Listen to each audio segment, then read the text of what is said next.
사춘기 부모 수업 1장의 마지막 이야기. 문제아 뒤에는 문제 부모가 있다. 그러니까 문제아 뒤에는 문제 부모가 있다. 몇 년 전 학교 2013이라는 드라마가 방영된 적이 있습니다. 기간제 교사의 험난한 학교 생활이 잘 드러난 드라마여서 열심히 시청했던 기억이 있어요. 그 중에서도 눈길이 갔던 등장인물은 오종호라는 일진 학생이었습니다. 애들을 괴롭히고 돈을 빼앗던 아이. 담임 교사는 종호가 학교에 나오지 않자 장기 결석의 이유를 확인하러 가정을 방문하였습니다. 계속 찾아갔지만 몇 날 며칠이 지나서도 아이는 커녕 부모조차 만날 수가 없었습니다. 그러다 어렵사리 만난 알코올 중독 아버지를 통해 가족들이 뿔뿔이 흩어져 지낸다는 사실을 알게 되었습니다. 어머니와 형은 아버지의 폭력에 못 이겨 이미 집을 나갔고 정호 역시 아버지의 폭행을 못 견뎌하고 있었습니다. 태어나서 한 번도 가족의 사랑을 받아본 적이 없는 사춘기 소년 오정호는 결국 고등학교 중퇴자가 되어 드라마에서 퇴장을 합니다. 나중에 밝혀진 이런 사연을 알고 나서야 그동안 극 중에서 종호가 했던 말이나 행동이 이해가 되었습니다. 그중 유독 두고두고 잊히지 않는 한 장면이 있었는데요. 국어를 가르치던 담임 교사가 종호를 교실에 남겨 홀로 시를 쓰게 하였죠. 그때 종호는 불만 가득한 얼굴로 종이에 이 한마디 남기고 교실을 나갔습니다. 시를 쓴다고 무엇이 달라지나? 시를 쓴다고 자신의 비극적 가정사에 해결되지 않을 것이며 자신을 도와줄 사람이 아무도 없다는 사실을 종호는 처음부터 알았던 것입니다. 참으로 가슴 아픈 일이죠. 네. 부모님들 자식에게 사랑을 베풀지 않으면 정말 아이들은 바르게 성장할 수가 없어요. 네. 내가 힘들다고 해서 내 아이에게 나의 힘듦을 전가해서는 안 되겠죠. 네. 모든 결손 가정의 자녀들이 문제아가 되는 것은 아니지만 가정에 문제가 있는 경우 사춘기 아이들이 마음을 잡지 못하고 비행하는 경우가 많습니다. 하지만 아이 못지않게 중요한 것은 부모의 인생과 행복입니다. 어쩔 수 없는 상황에 의해 떨어져 지내는 부부가 생길 수 있는 것이 현실입니다. 네. 하지만 아이 못지않게 중요한 것은 부모의 인생과 행복입니다.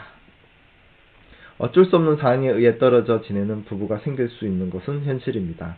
오히려 부부 사이가 원만하지 않은데 아이 때문에 억지로 참거나 부부로서 관계를 지속하는 것이 오히려 아이에게 안 좋은 영향을 끼칠 수도 있습니다. 부모가 싸우는 모습을 자주 보면 아이들이 정서적으로 불안을 느끼게 됩니다. 세상에서 가장 사랑하는 사람인 부모가 싸우는 행위는 큰 공포이자 스트레스이기 때문입니다. 그러니 되도록 아이들 앞에서 싸우지 않도록 해야 합니다. 문제가 있을 때는 지속적 대화나 상담을 통해서 해결하려고 노력을 해야 하고요. 화목한 가정을 만들려고 노력하되 어쩔 수 없는 경우 아이에게 최대한 상처를 주지 않으면서 헤어지는 방법 또한 고민해 보아야 합니다. 물론 이 과정에서 아이들을 이해시키고 배려하는 건 필수적입니다. 또한 서로 간에 부부로서의 인연은 끝나더라도 부모로서의 유대는 계속되어야 합니다. 그리고 부모가 이혼을 하고 한쪽에서 잘하고 또 새로운 부모님이 오시면은 아이 정서는 정말 정상대로 갈 수가 없어요. 특히 나이가 들은데도 결혼을 하지 않는 케이스의 사람들 중에는 부모가 이혼을 하고 재혼을 한다든지 이런 걸로 인해서 자신의 어릴 적 가정이 행복하지 않았기 때문에 결혼에 대한 두려움이 있는 거예요. 네. 서로가. 네. 그래서 단순히 부모의 행복이 중요한 거는 최고의 어떤 요즘 상황 같은 게 그런 게 있지만은 문제는 그것은 부모는 행복하지만 아이의 미래는 굉장히 어둡게 한다는 거죠. 무엇 때문에 결혼하신지 몰라도 성격 차란 이유로 너무 쉽게 이혼을 하시는 거예요. 저는 그거 사회적으로 바람직하지 않다고 생각해요. 네. 예, 자기와 자녀 중에 자신만 선택한 거니까 너무 쉽게 이혼하는 거는. 근데 정말 폭력이라든지 뭐 여러 가지 사항으로 네, 도벽이 있다든지 도저히 이거는 이혼한 상황보다도 더 아이에게 안 좋다라는 건 어쩔 수 없지만 네. 선생님, 정말 문제아 뒤에는 문제 부모가 있는 것 같습니다. 철수 어머니는 울면서 나에게 이런 말을 하셨습니다. 사교육에서부터 공교육에까지 많은 아이들을 만났지만 철수는 여태까지 만났던 학생들 중에 가장 심한 학생이었습니다. 고3 수능을 한 달 앞둔 시점까지 엄마와 싸우고 가출을 했던 정말이지 징글징글하게 속을 썩인 녀석이었습니다. 철수는 어릴 때부터 책을 많이 읽어서 꽤나 이해력이 좋고 아는 것이 많은 친구였습니다. 그런데 치명적인 문제가 있었습니다. 철수는 폭언의 제왕이자 페류나였습니다. 전업주부인 엄마에게 팔자가 좋다는 등의 이야기를 서슴지 않고 했으며 게임 때문에 스트레스를 받으면 엄마에게 쌍욕을 퍼붓기도 하였습니다. 어이구. 그런 녀석에게 부모님은 참 헌신적이셨습니다. 저는 못 참을 것 같아요, 이런 경우에. 네. 이런 경우는 부모이기 이전에 사람으로서 저는 진짜 못 참을 것 같은데, 당혹스럽, 네, 이런 이야기들은. 네. 어려서부터 모든 것을 다 해주었고, 고등학교에 진학해서는 과외를 붙여서라도 공부를 할 수 있게 지원을 아끼지 않으셨습니다. 하지만 녀석은 사춘기에 고등학생이 되면서부터 오히려 점점 심해졌습니다. 이러한 사실을 알게 된 아버지는 아이를 매로 다스렸습니다. 그런데 아버지의 체벌이 아이를 더욱 자극한 것인지 철수는 아버지가 없는 틈을 이용해서 엄마에게 더 화풀이를 하며 대들었습니다. 어머니는 어느덧 아들에게 공포감을 느끼게 되었습니다. 나중에서야 철수 어머니가 나에게 한 말의 이유를 알게 되었습니다. 철수가 엄마에게 하는 문제 행동의 원인은 어머니에게 있었던 것입니다. 어머니한테 어떤 문제가 있어서 이게 아들이 이런 게 일어나는 걸까요? 예. 엄마는 어려서부터 몸이 약했던 철수에게 모든 것을 헌신했습니다. 맞이였던 철수는 언제나 엄마의 배려를 당연하게 생각했습니다. 엄마는 아이에게 무엇이든 배울 기회를 주었지만 아이는 오히려 공부를 즐겨했습니다. 그러던 중2 때 철수가 처음으로 엄마에게 욕을 했습니다. 하지만 엄마는 그래, 내가 공부하느라 얼마나 힘들었겠니? 나한테라도 스트레스를 풀어라는 마음으로 넘어가 주었습니다. 아이는 그 사건 이후 엄마를 먹이사슬 맨 아래로 생각하며 망나니가 되었습니다. 이제 저는 이 얘기 말고도 다른 이야기를 하나 들은 게 있어요. 뭐냐면은 똑같이 유사하게 똑같이 유사하게 아이가 엄마에게 폭력을 쓰고 욕설을 하고 또 학교에서도 지금 여기 있는 주인공처럼 이런 행동을 했는데 이 경우는 어떤 케이스였냐면은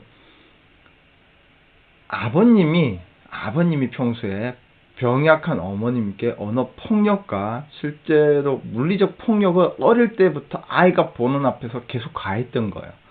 그러다 보니까 이 남자아이가 사춘기 중학생이었는데 중3이었어요.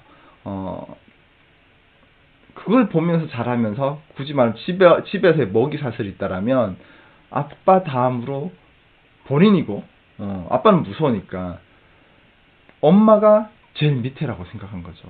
아빠가 함부로 하대하고 폭력 여러 가지 언어와 행동의 폭력을 쓰다 보니까 아이는 그런 엄마에게 아빠를 보고 통해서 엄마에게 똑같은 행동을 한 거죠. 네. 그래서 그런 가정에서 우리 아버님들이든 어머님들이든 간에 아이들 앞에서 서로 부부가 존중하고 존경하고 또 그리고 여기 있는 친구처럼 아이가 잘못했을 때는 그럴 수 있지가 아니고 단호하게 혼을 내고 지나가야지만 부모를 존경하고 밖에 가서도 친구들에게도 그런 행동을 하지 않게 되거든요. 그런 점들이 굉장히 중요하다고 생각이 듭니다. 자, 한번 계속 볼게요. 네. 아이는 그 사건 이후 엄마를 먹이사슬 맨 아래로 생각하는 망나니가 되었습니다. 이 가정의 어머니와 아이는 모두 골마가고 있었습니다. 차라리 엄마가 공부를 강요하지 않았거나 아이의 문제행동을 엄벌하였다면 모자의 관계는 정상적이고 좋았을 것입니다. 부모와 자식으로서 기본적 도리를 지켜야만 이런 문제사항이 발생하지 않습니다. 아이의 문제는 곧 부모의 문제입니다. 사소한 습관 하나라도 부모의 영향을 받지 않는 것이 없습니다. 만약 자녀가 편식을 한다면 부모의 식습관을 살펴보아야 합니다. 등푸른 생선에 DHA가 많아서 먹이려고 하는데 애가 안 먹는다고 하소연하는 어머니가 있습니다. 그래서 일주일에 몇 번이나 고등어 요리를 하시냐고 물었더니 생선은 비린내가 나서 잘 안 해먹어요 라는 당황스러운 답변을 하셨습니다. 어머니, 고기도 먹어본 사람이 먹는 거지요 라고 하고 싶은 것을 꾹 참았습니다. 내 아이의 문제 행동에 대한 원인을 멀리서 찾을 필요는 없습니다. 그러니 부모는 아이를 보기 전에 자신의 문제가 무엇인지 정확히 파악해야 됩니다. 그래야 아이의 문제 행동을 바꿀 수가 있습니다. 네. 우리는 사람들은 나는 괜찮은데 저 사람 때문에 라는 얘기를 많이 하면 물론 저도 그런 케이스에서 벗어나지 못할 겁니다. 그런 게 많으냐 작으냐 정도지. 그래서 항상 상대에게 어떤 문제가 있으면은 일단은 나를 돌아봐야 되죠. 그래서 나에게 잘못이 있는지 없는지 아니면 원인을 제공했는지를 그래도 먼저 반성하고 원인을 해결하기 위해서 노력을 해야 되는데 바로 우리 아이들 같은 경우에는 항상 부모와 연관될 확률이 굉장히 높다는 겁니다. 그쵸. 수정님 지인 아이들 편식한다고 해서 보면 그 집 애들 부모는 편식을 더 하더라고요. 맞아. 부모 중에 누가 당근을 안 먹는다든지 당근을 이렇게 빼놓으면 아이도 무의식적으로 그걸 보고 자꾸 해요. 근데 특히 요리 같은 경우는 아빠보다는 엄마의 영향을 많이 받습니다. 엄마가 좋아하는 메뉴를 아이가 좋아할 확률이 높고 실제로 그런 케이스가 많아요. 그래서 어머님들이 일단은 편식 없이 골고루 드실 때 아이들도 골고루 먹을 수 있거든요. 음식 같은 경우는 그렇다고 보여져요. 통상적으로는. 그리고 아이의 말이나 언어 폭력은 아버지의 영향을 많이 가지고 오죠. 설령 어머니가 다독거리고 했다 하더라도 아버지가 단호하게 얘기해야 되는 거고, 저는 건우군이 어리지만은 실수라도 만약에 엄마를 때린다든지 하면 굉장히 단호하게 혼냅니다. 항상 제가 건우군한테 하는 얘기가 있거든요. 아빠가 없으면 엄마는 누가 지켜줘야 되지? 라고요. 그러면 건우가 지켜줘야 되지 이렇게 얘기를 하거든요. 그러면 제가 그래요. 건우야, 너가 지켜줘야 되는데 너가 엄마를 장난감으로 때리면 돼? 안 돼? 실수라도 절대 그런 건 하면 안 되는 거예요. 단호하게 딱 얘기를 하는데 그게 반복되면 눈물 떡 흘리도록 제가 혼내주거든요. 뭐 때리거나 그렇진 않지만 그래서 그런 것들은 단호하게 해줘야지만 아이가 바른 길로 간다는 거죠. 자, 우리 희윤쌤의 토닥토닥 한마디. 혼날 자녀들에게 효도를 받고 싶나요? 그렇다면 부모님께서 먼저 자신의 부모님께 잘하는 모습을 보이면 됩니다. 부모보다 자식을 우선시하다 보면 나중에 내 자식도 부모보다는 자녀를 우선시하는 사람으로 성장합니다.